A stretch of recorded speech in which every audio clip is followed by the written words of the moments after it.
मुझे इस बात का संतोष है जिस प्रकार से, जिस भाषा से, भाव से और प्लान से हम आए थे।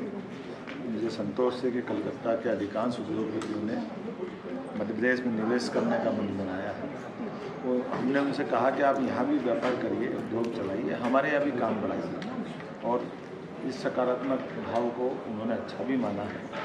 और बड़े पैमाने पर भविष्य की दृष्टि से मध्य प्रदेश उनकी संभावना का प्रदेश है और उद्योगपतियों ने यस किया। सर, आपने बोला गवर्नेंस को ईजी होना चाहिए इन्वेस्टर्स के लिए, ये थोड़ा बताइए। ये बात सही है कि सरकार कोई भी हो, सरकार अगर निवेश चाहती है, उद्योग चाहती है, तो उद्योग को लगाने के लिए जो ज़रूरत शुरुआती मदद चाहिए, उदाहरण के लिए ज़मीन की उपलब्धता, पानी की उपलब्धता, बिजली की उपलब्धता, और इसमें सब में कॉस्ट न के बराबर होना चाहिए।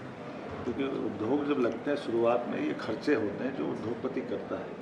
हम अगर मदद करेंगे तो वो अपनी जगह स्थापित होता है, और जैसे एक बार उद्योग स्थापित होता है फिर बड़े पैमाने को लोगों को रोज़गार देता है। इसी भाव को रेखांकित करते अलग अलग सेक्टर के हमने सभी सेक्टर में उद्योग के लिए बात की है।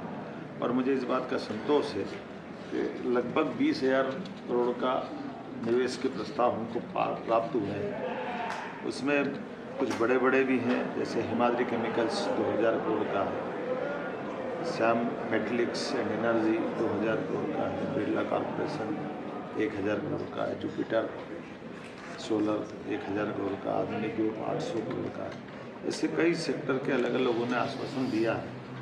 और ये मान के चलें कि जिस प्रकार से संभावना हमने देखी है, लगभग 10,000 लोगों को निवेश के साथ में रोज़गार मिलेगा।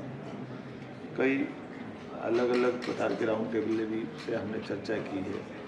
वो steel and mining sector, hosiery and garment sector, manufacturers, logistic क्षेत्र के, और अलग अलग प्रकार के लोगों से अलग अलग राउंड टेबल पर चर्चा करके हमने अपने निवेश की संभावनाओं पर विस्तार से चर्चा की है। इस अवसर पर अंतर्राष्ट्रीय राजनयिक मिशन के लोगों ने भी भागीदारी की है, जिसमें जर्मनी, रूस, Canada, Spain, Greece, Thailand, El Salvador, Bangladesh, Maldives, Guatemala के काउंसिल जनरल और अन्य प्रतिनिधि भी हमारे साथ शामिल हैं। 5 विभागों द्वारा प्रेजेंटेशन दिए गए हैं।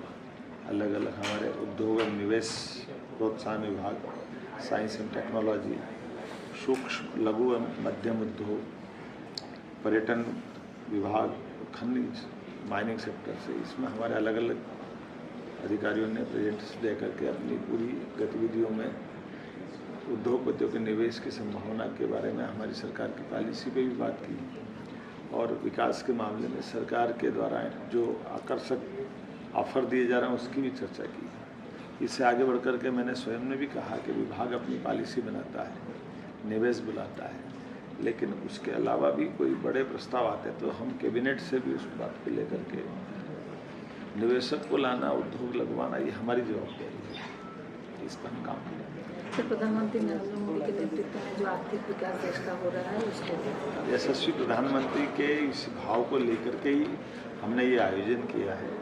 हम जानते हैं कि हमारे माननीय प्रधानमंत्री लगातार भारत की, अगर वो 11वीं अर्थव्यवस्था से 5वीं अर्थव्यवस्था में स्थापित करा है, इस नरेंद्र मोदी जी तीसरी बार की सरकार में तीसरे स्थान पर भारत को आर्थिक स्थान पर ले जाना चाहते हैं। ऐसे में हर राज्य की अपनी भूमिका है। मध्य प्रदेश ने भी तय किया कि वो अपनी भूमिका अदा करते हुए जो हमने नीति आयोग को आश्वासन दिया है उस पर खरे उतरते हुए हमारे अपने बजट को हम डबल करेंगे, और उसी के आधार पर भारत दुनिया में अपनी तीसरी अर्थ ताकत बन करके दिखेगा। उसमें मध्य प्रदेश का भी बड़ा योगदान है।